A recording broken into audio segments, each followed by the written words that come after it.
कमजोर शुरुआत के बाद बाजार में रिकवरी का मूड। निफ्टी निचले स्तरों से करीब 80 अंक सुधरकर 17,850 के करीब। आईटीसी, बजाज फाइनेंस, एलएनटी और रिलायंस ने भरा जोश। बैंक निफ्टी में भी सुधार। मेटल शेयरों में आज मुनाफा वसूली 1% से ज्यादा फिसला। निफ्टी मेटल इंडेक्स, सरकारी बैंक और ऑटो में भी दबाव, लेकिन एफएमसीजी शेयरों में खरीदारी का मूड। अदानी ग्रुप के शेयरों में तेज उतार चढ़ाव। 20% के लोअर सर्किट के बाद अदानी ग्रुप में जोरदार रिकवरी। दूसरे शेयरों में भी संभले। एमएससीआई अदानी ग्रुप के शेयरों का घटा सकता है वेटेज। शानदार नतीजों के बाद कमिंस में जोरदार तेजी। शेयर 8% से ज्यादा उछलकर वायदा का टॉप गेनर बना। वहीं ओबरॉय रियल्टी में भी रिजल्ट्स के बाद जोरदार खरीदारी।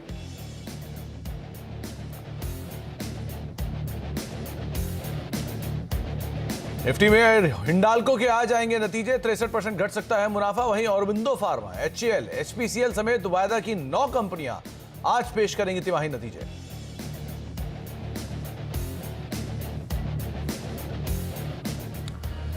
नमस्कार, ट्रेडर्स हॉटलाइन में आप सभी का स्वागत है। मैं हूं सुमित और हम आप बातचीत करेंगे मार्केट्स को लेकर, साथ साथ आपके सवालों को जवाबों को लेकर। हमारे साथ बातचीत करने के लिए आज सर्वेंद्र श्रीवास्तव मौजूद हैं। सर्वेंद्र से चर्चा करेंगे मार्केट्स पर, उनका व्यू भी लेंगे।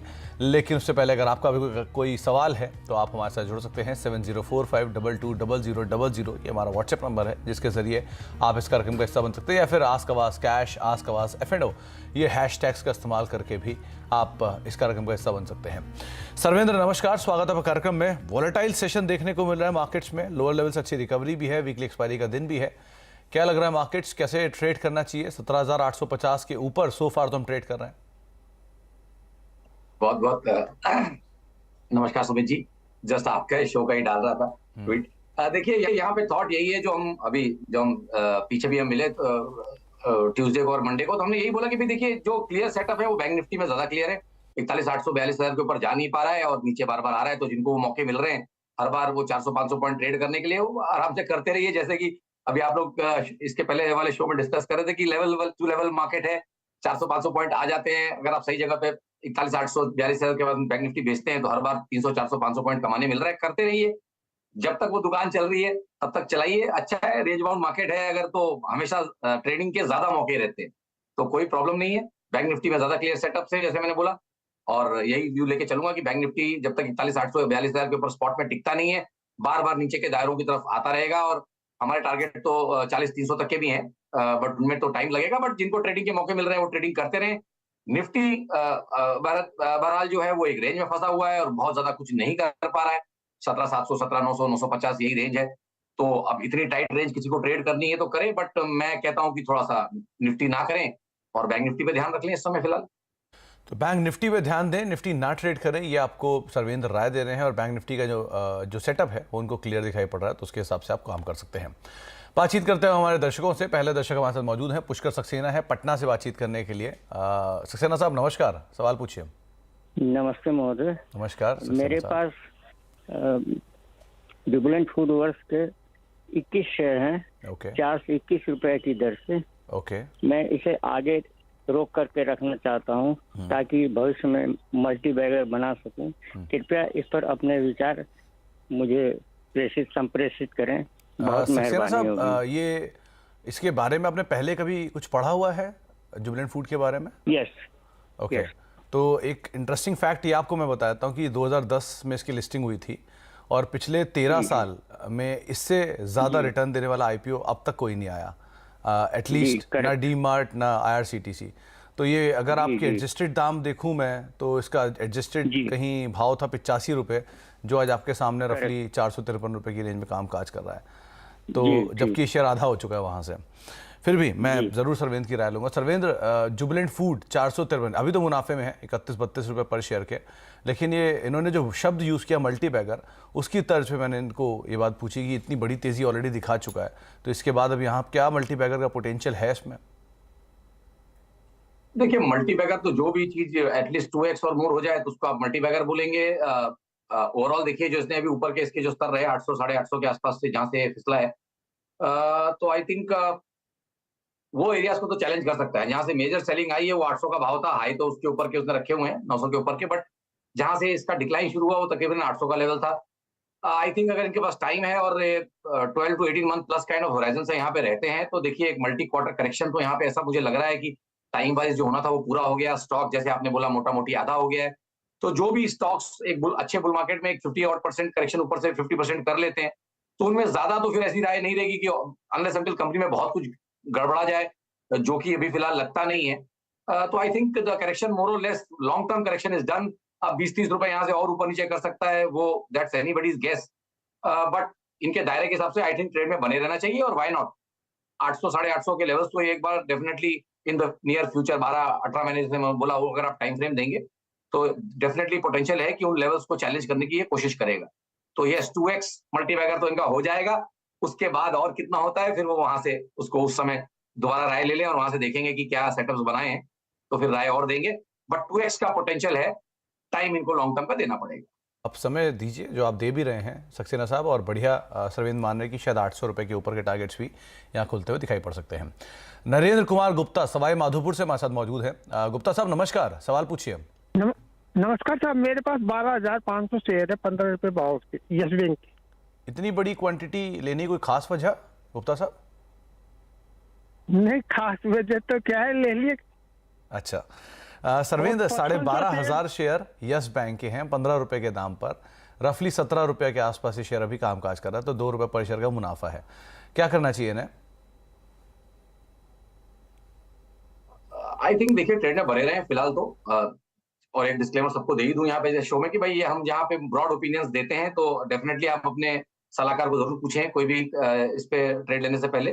तो मेरी ब्रॉड ओपिनियन यहाँ यही है कि भाई अभी तो अपने लंबे दायरों के ऊपर है ये स्टॉक, और मेरे हिसाब से ट्रेड में बने रहें। आई थिंक कॉस्ट के नीचे कहीं स्टॉप लॉस बना के ट्रेड में बने रहें। 22-24 के लेवल्स जो इसने ऊपर में छुए थे, आई थिंक नेक्स्ट 6 से 9 महीनों में उनको एक बार वापस अटेम्प्ट करेगा। एज लॉन्ग एज मैंने बोला 14.40 के नीचे नहीं जाता क्लोजिंग बेसिस पे, तब इसके सेटअप्स अभी मेरे ख्याल से बुलिश लग रहे हैं। बने रहने की राय आपको दी गई है गुप्ता साहब, और अपने सेटअप में टी साहब बने रह सकते हैं। ललित बंसल बेंगलुरु से हमारे साथ मौजूद हैं बातचीत करने के लिए। बंसल साहब नमस्कार, सवाल पूछिए। नमस्कार जी। नमस्कार बंसल साहब। मेरे पास नोको के शेयर है 334 रुपए।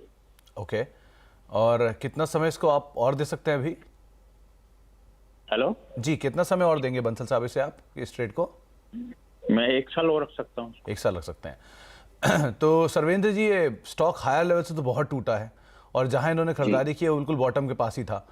तो 334 जहां पे खरीदारी है, और वहां से अब तक करीब 40 रुपए पर शेयर का मुनाफा है। अब क्या करें 1 साल के लिए? देखिए यहाँ पे डेटा तो कम है। आई थिंक 21 का आईपीओ, 21 की लिस्टिंग दिख रही है, 21 से डेटा दिख रहा है। तो आई थिंक फिलहाल जो पैटर्न्स बना रहा है, एक अच्छे कंसोलिडेशन पैटर्न्स बना रहा है। आइडियली जो ब्रेकआउट हुआ है उसमें लग रहा है कि मोमेंटम ऊपर की साइड का ही आएगा। तो I think trailing stop loss का इस्तेमाल करें। मेरे हिसाब से जो अभी एक अच्छा लेवल मुझे दिख रहा है, सपोर्ट एरियाज वो मुझे दिख रही है तकरीबन 354 के आसपास, 354 355 के आसपास दिख रही है। तो आई थिंक उसके नीचे 354 के नीचे एक स्टॉप लॉस ट्रेलिंग बना के रखें और ट्रेड में बने रहें। लगता तो है कि 420-430 के स्तर नेक्स्ट 3 से 6 महीने में यहाँ पे आने चाहिए। ओके, चलिए कुछ सवाल जो है हमारे पास अब सोशल मीडिया के जरिए भी आ रहे हैं, उनके भी सवालों को शामिल कर लेता हूं। जो सवाल है वो है अमित शर्मा का। 50 एपीएल अपोलो के शेयर हैं 1150 रुपए के दाम पर। 1 महीने के लिए क्या टारगेट आप देख रहे हैं इसमें सर्वेंद्र?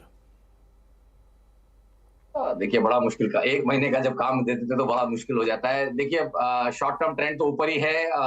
1 महीने में अगर मैं बोलूं, राय दूं यहाँ पे एक ओपिनियन, तो आई थिंक बेस्ट केस में मुझे नेक्स्ट 1 महीने में 1280-1300 के स्तर पॉसिबली यहाँ आ सकते हैं। आसान काम तो हम भी कर सकते हैं, मुश्किल तो तभी तो आपको दिया है। अच्छा, निधि जी का एक सवाल आया है इंडिगो को लेकर। इनके पास 24 शेयर हैं 2024 रुपए के दाम पर। क्या करना चाहिए इन्हें? देखिए मेरे हिसाब से तो अभी जिस तरह के क्रूड के चार्ट बन रहे हैं, मुझे तो थोड़ा ऐसा लगता है कि थोड़ा यहाँ पे प्रेशर रह सकता है।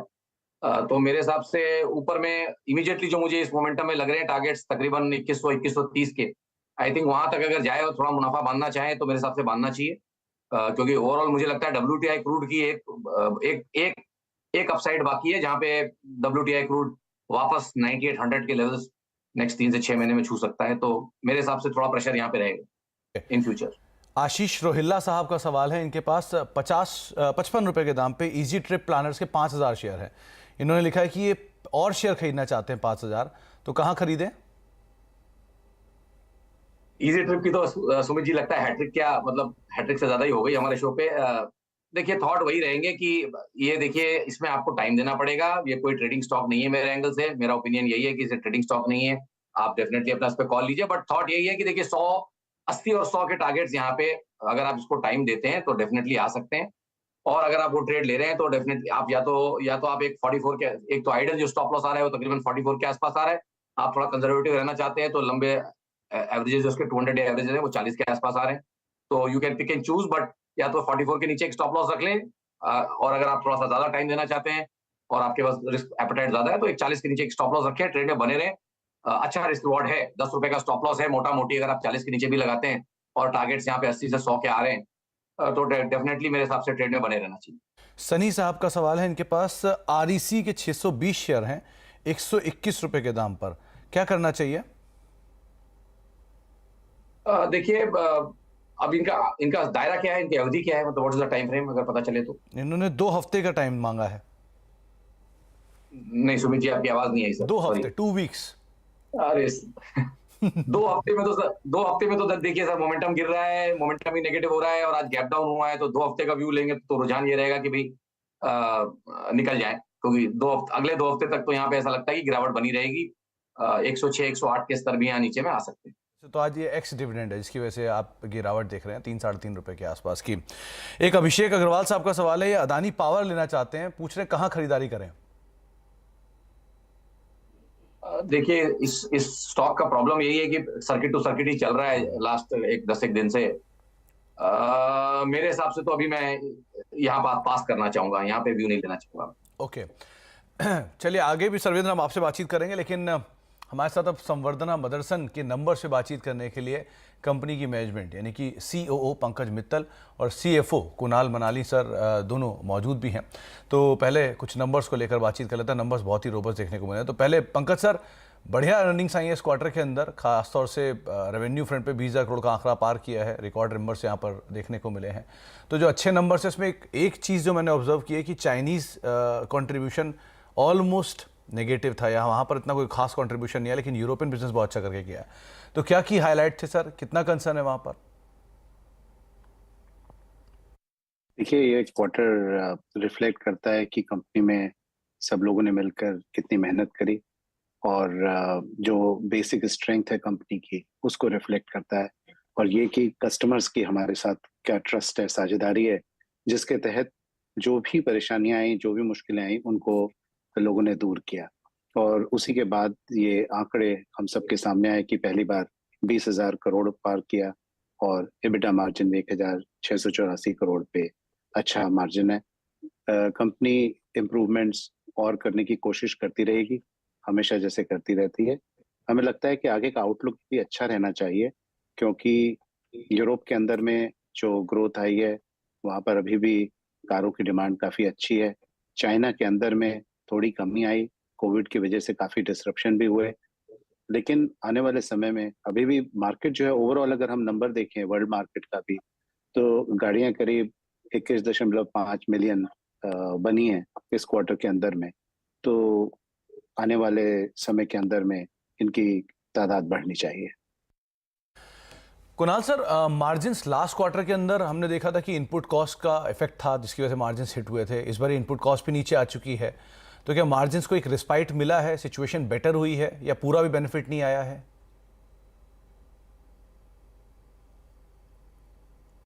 देखिए हमने कस्टमर, जैसे मैं लास्ट टाइम भी बोला था कि हमने कस्टमर्स के साथ मिलके काफी साझेदारी करी है ऑन दिस इनपुट कॉस्ट। कुछ हद तक हमने शेयरिंग करी है, जो कि इस क्वार्टर के नंबर्स में अब रिफ्लेक्ट करता है। और आगे थोड़ी सी सॉफ्टनिंग भी दिख रही है, जैसे रेजिन प्राइसेस हमें थोड़ी कम दिख रही है, कॉपर वहीं है बट एटलीस्ट स्टेबल है, क्योंकि पास थ्रू है, जब तक स्टेबल है तब तक हमें इतना इम्पैक्ट नहीं करता है। तो ओवरऑल चीजें इम्प्रूव होती हुई दिख रही है ऑन कमोडिटी साइड एटलीस्ट। जो इन्फ्लेशन है वो जरूर बढ़ते जा रहा है एंड उसका कुछ ना कुछ इम्पैक्ट भी आएगा। वो भी हम अपने कस्टमर से डिस्कस भी कर रहे हैं कि उसका हम क्या करें। इंडस्ट्री वाइड इशू है, सिर्फ हमें लेके नहीं है ये, तो सभी के लिए ये ट्रू है। अच्छी बात यह है कि जो प्रोडक्शन जो काफी वॉलेटाइल था, क्योंकि चिप मिलेगी नहीं मिलेगी पता नहीं चलता था, सप्लाई आएगी नहीं, वो अब काफी स्टेबल हो गई है। तो उससे हम अगर कुछ ऊपर नीचे होता भी है कहीं पर, हम उसको मैनेज कर सकते हैं मच बेटर। तो इसके तहत एटलीस्ट हमें लगता है कि आगे वाला क्वार्टर में भी हम इससे बेटर परफॉर्मेंस कर पाएंगे। एंड अगर इंडस्ट्री में ऐसी टेलविंड रहेगी तो इम्प्रूवमेंट पाथ पे हम रहेंगे। पंकज सर, चाइनीज मार्केट को लेकर सिचुएशन ट्रबलसम थी, तो वहाँ क्योंकि अब धीरे धीरे अनलॉक हो रहा है, क्या सिचुएशन है वो अनलॉक में वहाँ पर, और साथ साथ इंडियन बिजनेस और नॉर्थ अमेरिकन बिजनेस ये कैसे परफॉर्म कर रहे हैं? देखिए, शुरुआत करते हैं इंडिया से। तो इंडिया के अंदर में डिमांड बहुत अच्छी है, गाड़ियों की बुकिंग्स बहुत अच्छी हैं। डिलीवरी का इशू रहा था, कुछ शॉर्टेजेस रहीं, जैसा कार मेकर्स ने बताया ही है पब्लिक डोमेन में। उसके तहत थोड़े नंबर वीक रहे हैं Q3 के। Q4 और आने वाले समय में हम सभी ये उम्मीद करते हैं कि वो दूर हो गए हैं प्रॉब्लम्स, और गाड़ियों की क्वांटिटी जो कस्टमर्स बना सकते हैं वो पूरी बना पाएंगे। नॉर्थ अमेरिकन मार्केट के अंदर में भी कुछ थोड़ी सी वीकनेस थी, लेकिन अगर हम देखते तो डिमांड में कहीं पर भी अभी कमी नहीं है। चाइना मार्केट के लिए आपने कहा तो बिल्कुल सही कह रहे हैं कि अगर कोविड की जैसे जैसे सिचुएशन ईज आउट होती जाती है तो वहां पर भी जो मार्केट है वो इम्प्रूव करेगा। अगर मैं कुछ ऐड करूं इसमें कि जी गुरु प्लीज प्लीज। कि मदरसन के लिए ये तो आपको मार्केट के अंदर है मेरे पंकज से, बट मदरसन का एक्सपोजर प्रीमियम व्हीकल्स में ज्यादा है एंड वहां पे हमें इतना इम्पैक्ट नहीं दिख रहा था, भी नहीं दिख रहा। हमारा मिक्स जो है वो थोड़ा फेवरेबली इंक्लाइंड है एंड हेंस इसलिए इस बार भी अब देखें इंडस्ट्री 2% ग्रो किया, हमने 25% ग्रो किया है। क्वार्टर ऑन क्वार्टर भी आप देखें तो सिमिलरली हमने काफी आउट परफॉर्मेंस की, क्योंकि हमारा मिक्स थोड़ा डिफरेंट है इंडस्ट्री से। अच्छा कुणाल सर, एक बात और बताएं, क्योंकि इस बार ये कंट्रोल्ड केपेक्स कंपनी ने अनाउंस किया है और उन्होंने मतलब जो केपेक्स का साइज बड़ा हो सकता था उसको थोड़ा कम किया है। क्या मान के चलूं कि डेट का रीपेमेंट इसकी एक वजह हो सकती है इस क्वार्टर में जो कंट्रोल्ड केपेक्स रहा है? नहीं, कंट्रोल कैपेक्स इसलिए था क्योंकि हमने अपना काफी सारा कैपेक्स प्री कोविड खत्म कर लिया था। ये बात दूसरी है कि कोविड के टाइम पे फिर वो डिक्लाइन हो गया मार्केट, बट कैपेसिटी ऑलरेडी हमारी ग्राउंड में है। तो आज के दिन भी अगर आप एग्रीगेट लेवल पे देखेंगे तो हम अभी भी प्री कोविड लेवल की डिमांड लेवल में, प्रोडक्शन लेवल पे नहीं पहुंचे। तो ऑलरेडी कैपेसिटी है हमारे पास अभी और ग्रोथ को लेने के लिए बिना कोई कैपेक्स किए। तो आप जो अभी आज कैपेक्स देख रहे हैं ये ज्यादातर मेंटेनेंस लिंक्ड है या कोई स्पेसिफिक कस्टमर प्रोग्राम लिंक्ड है। इसमें ग्रोथ कैपेक्स बहुत ही लिमिटेड है अभी। और आप जब डेट का बात करते हैं, डेट हमारी एक्चुअली बढ़ी है क्योंकि वर्किंग कैपिटल बहुत एक्सपैंड हो गया है। तो जो सप्लाई चेन को मैनेज करने के लिए, चिप शॉर्टेज वोलेटिलिटी को मैनेज करने के लिए हमने बहुत सारा इन्वेंट्री लिए हुए हैं और वो धीरे धीरे जैसे ये स्टेबल होते रहेंगे वो इन्वेंट्री हम शायद कम कर पाए। हम होप कर रहे थे कि ज्यादा कम कर पाएंगे इस क्वार्टर में, बट वो नहीं हुआ।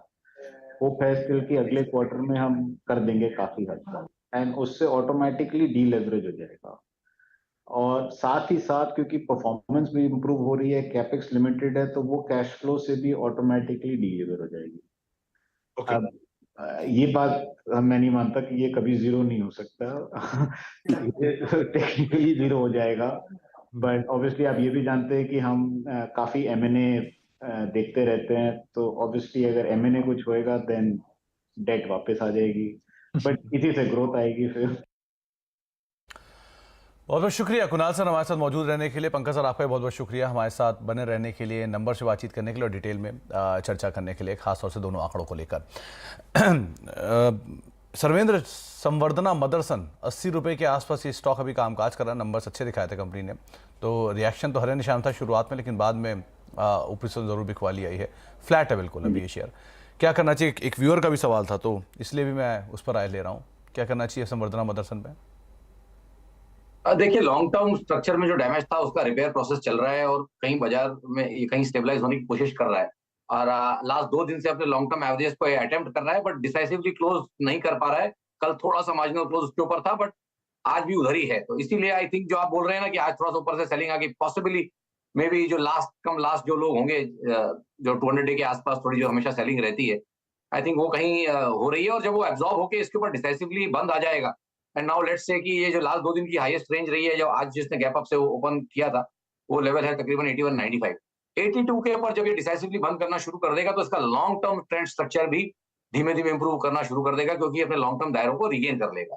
तो आई थिंक अगर ट्रेड लेना है तो वेट कर लें और 82 का डिसाइसिव क्लोज आ जावे और थोड़े से वॉल्यूम्स आ जावे तो आई थिंक फिर ये जो चाल है ये लॉन्ग टर्म की ऊपर की स्टार्ट हो जाएगी और एक बढ़िया आपको अपट्रेंड यहाँ देखने को मिल सकता है। सो बट मैं कहूंगा wait and watch above 82 only. एक रविंदर पाल सिंह साहब का सवाल है, इनके पास 50 रुपए के दाम पर 2000 शेयर हैं ट्राइडेंट के। ये आखिरी सवाल हुआ, क्या करना चाहिए सरविंदर इसमें?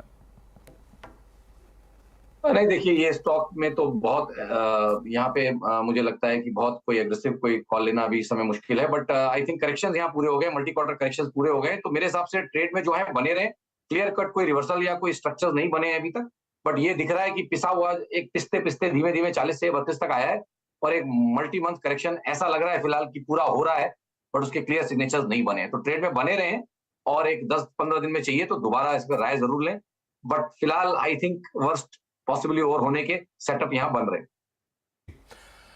चलिए, बहुत बहुत शुक्रिया सरविंदर हमारे साथ मौजूद रहने के लिए, सभी दर्शकों के सवालों के जवाब देने के लिए और बाजारों पर अपनी राय एक बार फिर से व्यक्त करने के लिए। तो फिलहाल अब ट्रेडर्स हॉटलाइन को समेटेंगे, एक ब्रेक का वक्त है, ब्रेक के उस पार खिलाड़ी नंबर 1। नमस्कार।